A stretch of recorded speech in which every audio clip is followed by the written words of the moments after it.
Clara lived at the top, not just on the top floor of a luxury penthouse in Snow Paulo, but also at the top of social media, fashion brands, and VIP guest lists.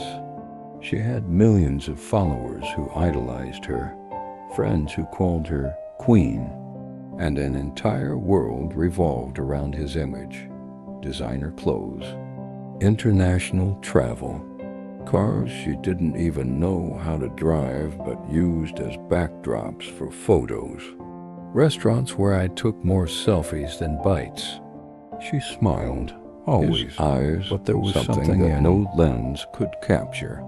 A silent absence, a void impossible to fill with likes or champagne.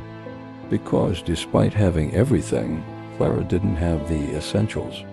It had no roots. He had no genuine affection.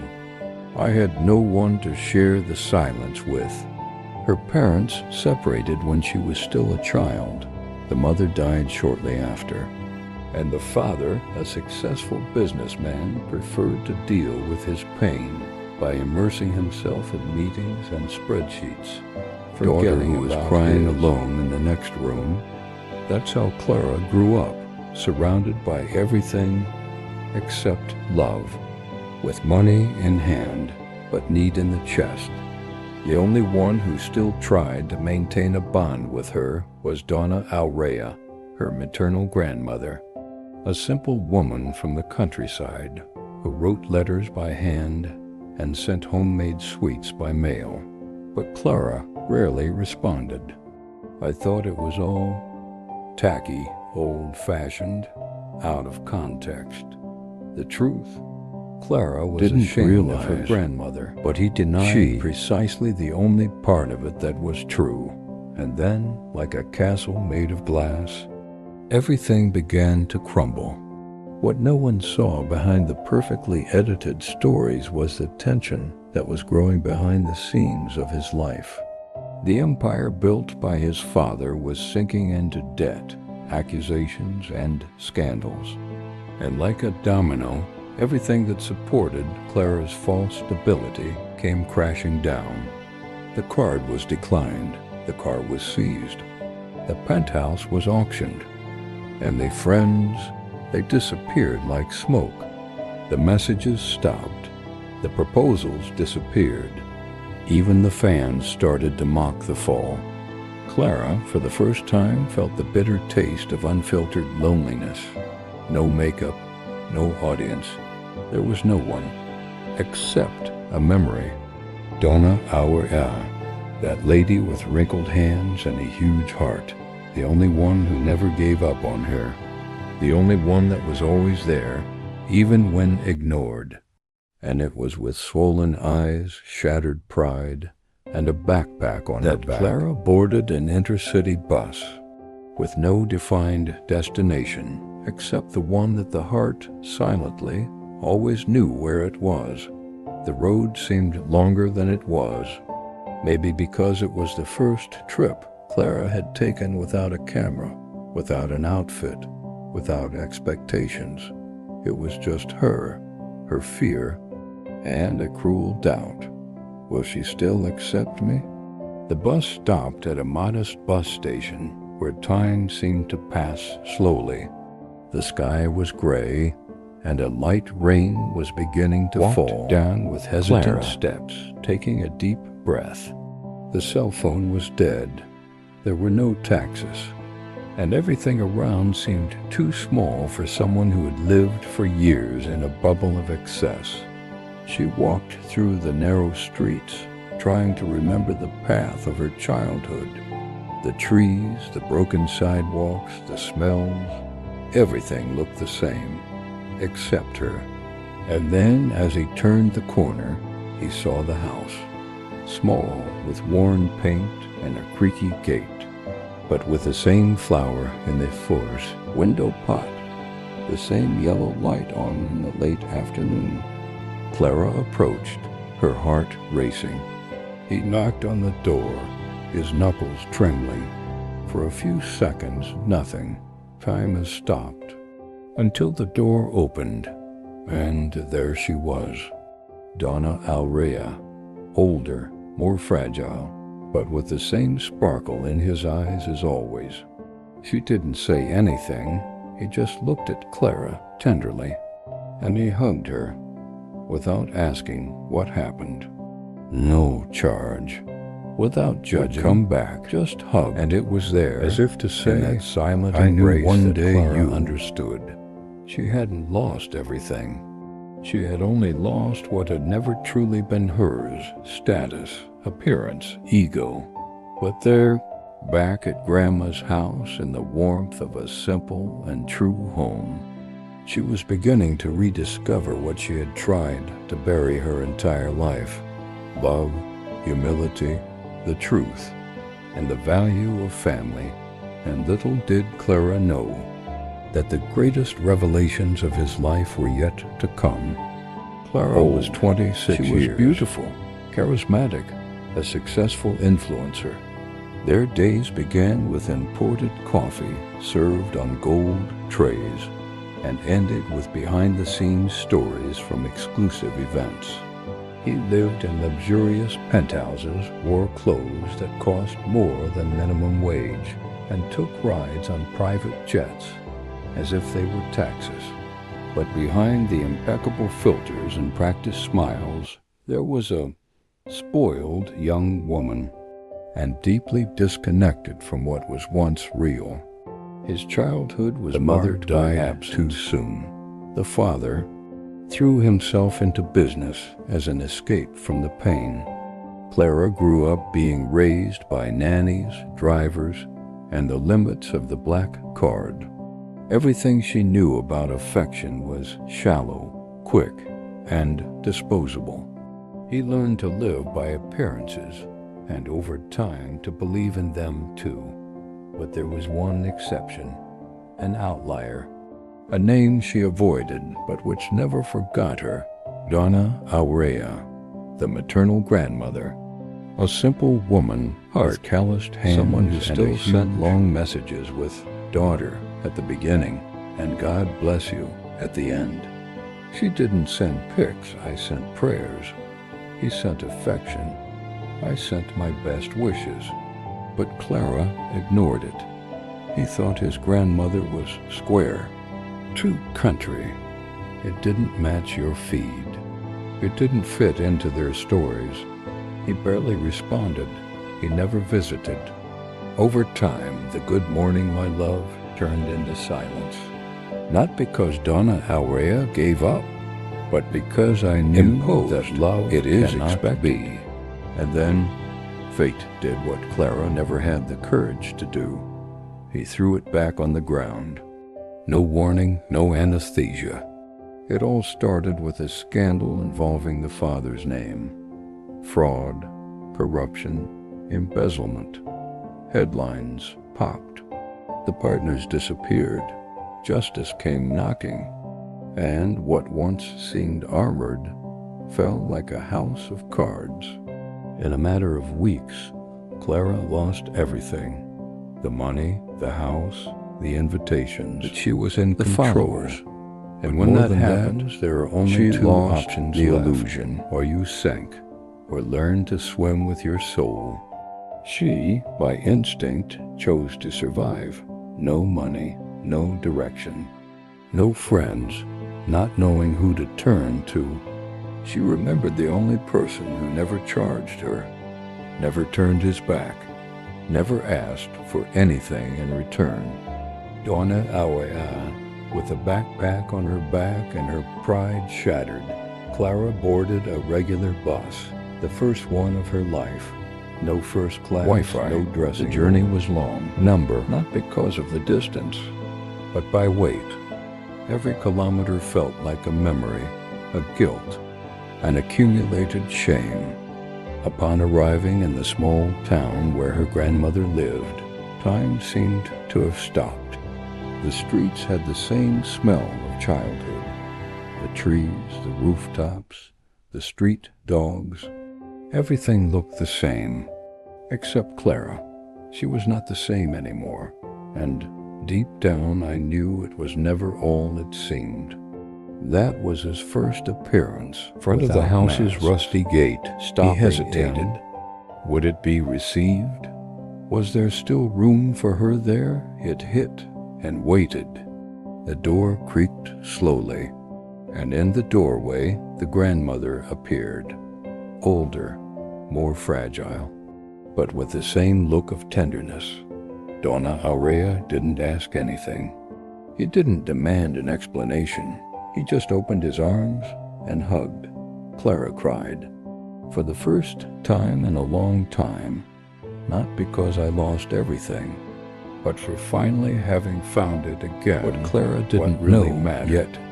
That humble house hid secrets from the past, truths that could change everything, and that perhaps she had more to learn there than anywhere else she had ever been, because sometimes you have to lose everything to understand the value of a single person who never left you.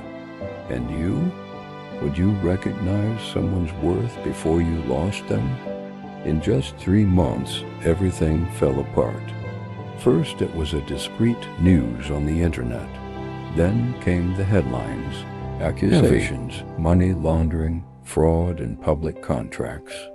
Clara's father's name became synonymous with scandal, and with it came the weight of ruin, locked cards, frozen accounts, properties confiscated one by one. The lawyers said it was just a phase, but reality didn't wait for comfort. Overnight, Clara went from being a beloved influencer to an ignored shadow. Brands stopped responding. The invitations have stopped. The friends disappeared. The cell phone stopped ringing. No, but her, no money, without having anyone to count on. And worse, too embarrassed to ask for help. Behind the scenes of the fall, no one saw it. No one posted. No one called to see if she was okay. And it was in this painful silence that Clara realized something. She never really had anyone to count on, unless for one person, the one that was always there, who never asked for a like, never judged, and he never stopped loving. Donna Aurea. Time and years. That great morning, no makeup, took a bus, no designer bag. Without looking at the camera, the journey seemed too long, perhaps because it carried the weight of all the wrong choices. Upon arriving, he felt the world shrink. The streets were narrow, the houses simple. But there, something felt safe, familiar. When she knocked on her grandmother's door, Clara was in pieces. Pride has completely crumbled. And then she heard, "My daughter, you took too long to come back." Donna Aurea's voice carried no disapproval. "I saved your place." It was at that moment that Clara collapsed. In her grandmother's arms, she cried like she hadn't cried in years. No rush, no posing, no filter. In the early days, Clara felt like a stranger in her own life. The bed was hard, the food was simple, and the silence deafening. She didn't know how to sweep the house. I didn't know how to boil water to make coffee. I didn't know how to listen to stories without interrupting. He knew how to teach. He knew how to respect other people's time. He knew how to accept even mistakes. Clara saw her grandmother wake up at 5 in the morning, prepare the bread that was sold on the street, take care of plants, humming old songs while sweeping the yard. And everything she once considered poor now seemed beautiful, authentic, true. Little by little, Clara exchanged her cell phone for her recipe book. She left the dressing room mirror for the living room mirror that truly reflected who she was. He learned to make coffee the way his grandmother liked it, folding clothes, listening without rushing, speaking without showing off. She still made mistakes, but unlike before, Now I wanted to get it right. One night, sitting on the porch, Clara asked, "Grandma, why didn't you ever give up on me?" Donna Aurea smiled, looking at the sky. "Because I knew one day you would come back.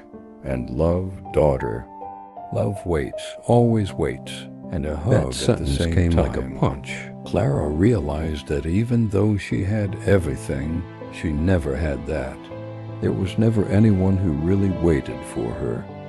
And now she had. But the most surprising thing was yet to come. Because between recipes, clothes on the line, and late afternoon conversations, Clara would discover that her grandmother carried a past she never imagined. Secrets kept under lock and key, truths that would change everything. And that would make Clara rethink her own name, story, her own origin. Because sometimes what seems like the end is just the beginning. And what Clara was about to discover, it wasn't just about his family. It was about herself, about who she was before all this, about who she could be if she had the courage to continue. And you? Would I have that courage? Would I, in Clara's place, know how to recognize the value of someone simple before it's too late? One cold night, Clara woke up startled by a noise coming from the kitchen. The house was silent. During at night, then, everything seemed even quieter. But that sound, it was rhythmic, familiar. Leaving the room still sleepy and wrapped in a blanket, Clara followed the scent. Smell of warm bread, smell of childhood. There she was, Donna Aurea, standing with the dim kitchen light on. She wore an old apron and stirred a bowl of dough as if it were an extension of her own body. Around, pots of flour, baking trays, and a clock that already showed 3 a.m. For a moment, she felt small, useless, disconnected from that world that was now hers. "Do you still do this?" she asked, her voice low, as if she was afraid of the answer. Donna Aurea stopped stirring the dough and looked at her granddaughter with a serene smile. One of those smiles that is seen a lot, but still chooses to be sweet. "I always did," he replied calmly. "Only you who have never seen it." That sentence entered Clara's heart. Had never like seen a delicate it, blade, not because Grandma hid it, but because she never looked. She's always been too busy, too focused on bright screens, edited lives, selfies, and events. And now, there, in front of that woman with marked hands and a firm gaze, she saw. For the first time, he truly saw.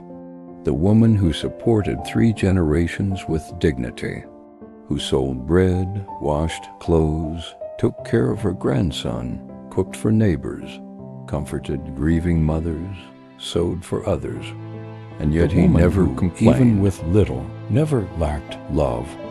Clara sat at the table, saying nothing, just watching, absorbing every gesture of the grandmother as if witnessing a silent miracle. And then he cried, not from sadness, but of shame, and also of gratitude. Shame for everything you missed. Gratitude that there is still time to see. Donna Aurea approached, wiping her hands on her apron.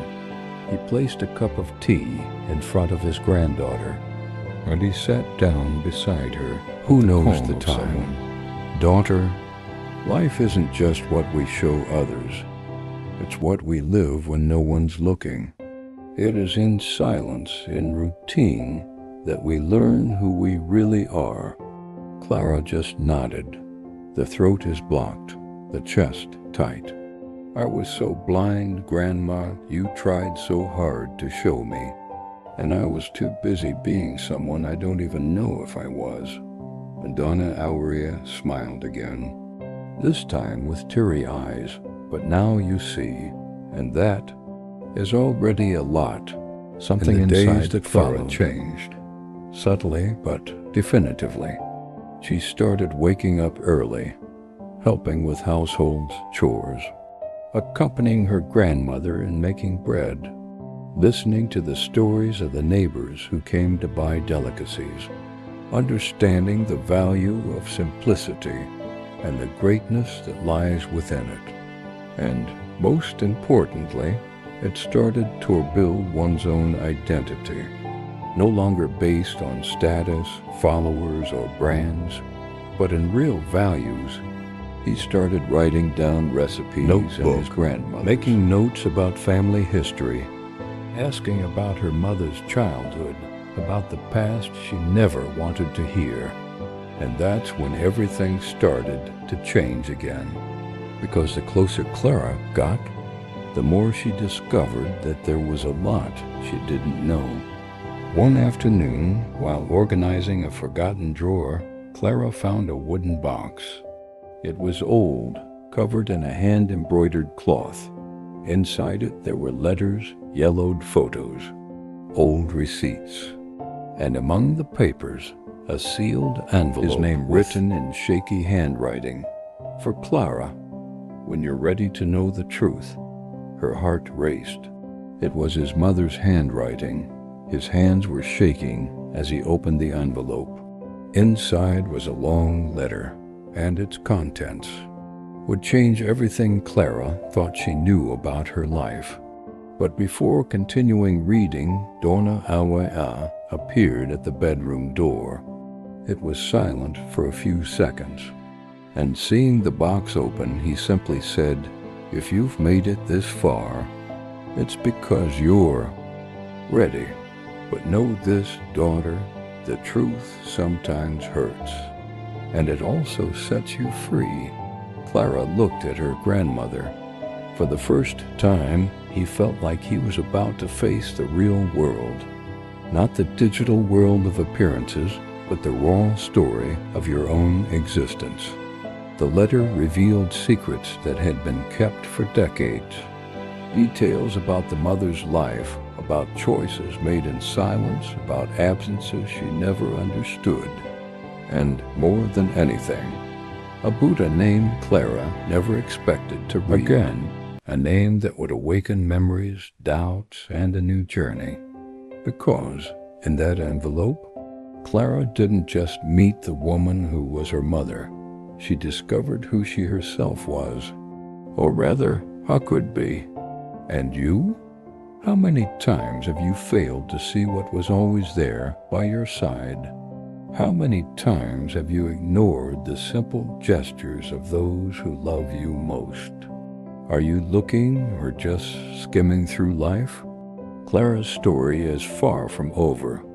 In truth, she's just getting started. Next chapters, she will need to confront the past, make difficult choices, forgive, and maybe be forgiven. Because growing up hurts, but ignoring the truth hurts even more. If this story has touched you so far, if you also believe that every life has something to teach, so stay with us, because Clara's life may very well be a mirror of yours, and sometimes all we need. It's seeing for the first time. Today, Clara still lives with Donna Awea, that luxurious penthouse with city views, as well as events, commercial partnerships, filters, and millions of followers. But for the first time, she feels like she has it all. Grandma's house is small, with weather-stained walls and a floor that creaks with every step. But it was there that Clara rediscovered comfortable silence, sincere laughter, and the value of the smell of bread coming out of the oven. Today, she no longer posts photos of breakfast on golden trays. She serves freshly brewed coffee in simple cups alongside her grandmother as they exchange stories she now listens to with an open heart. Clara learned to make bread with her own hands. In the beginning, I missed the point, burned the bottom, cried in frustration. But Donna Aurea smiled and said, "That's right. Even bread needs to rest to rise." That phrase kept echoing in her mind, because somehow it was also useful for life. With each wave, Clara reconnects with something she had lost without realizing it. Time, patience, presence. There, among flour, yeast, and oven heat, she found more than a new routine. She found a new version of herself. She didn't lose everything. She lost what was never truly hers: status, prestige, numbers, appearances. And in return, he got what no amount of money in the world could ever buy: roots, love, family. Today, Clara knows that she doesn't need the whole world at her feet. A sincere hug is enough, a shared table, a voice at the end of the hallway saying, "Good morning," tenderly. Way to simplicity gave. Haste turned into caution. And the loneliness gave way to something she hadn't felt in years: belonging. She spent years trying to be seen, but she was only truly seen when she returned to the only person who never stopped seeing her with love: your grandmother. Maybe that was it from the beginning. Maybe she didn't need to conquer the world, but just allow yourself to come home.